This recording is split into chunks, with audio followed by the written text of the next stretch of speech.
Hello বন্ধুরা, আজকে আমি তোমাদের নিয়ে এসেছি নতুন একটা ব্লগ নিয়ে। এটা হচ্ছে বারাসাতের নয়, শুধু উত্তর 24 পরগনার মধ্যে সব থেকে বড় রথের মেলা। এটা হয় একদম হৃদয়পুর স্টেশন থেকে, মধ্যম স্টেশন থেকে, বারাসাত স্টেশন থেকে, 3টে স্টেশন থেকেই তোমরা যেতে পারবে। একদম যে কাউকে বলবে রথতলা মোড়ে, বারাসাত রথতলা মোড়ে প্রায় 1 বিঘে জায়গার উপরে এই বিশাল বড় রথের মেলা। প্রচণ্ড ভিড় ছিল, আমি একদম শেষ দিন গেছি ভিডিও করতে, কিন্তু তাও তাও যা ভিড় ছিল জাস্ট বলার মতন না। প্রচণ্ড ভিড় ছিল, তোমরা একটু পরেই দেখতে পাবে। সবে বৃষ্টিটা হয়েছে, তারপরেই আমি ঢুকেছি এখানে। এরকম কোনো জিনিস নেই যা তোমরা পাবে না, সমস্ত কিছু পাবে।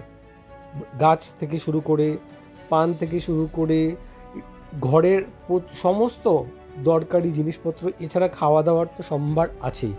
তো ভিডিওটা ভালো করে দেখো, যদি ভিডিওটা ভালো লাগে তাহলে লাইক অ্যান্ড সাবস্ক্রাইব করে দিও। থ্যাংক ইউ, ভিডিওটা দেখতে লাগো।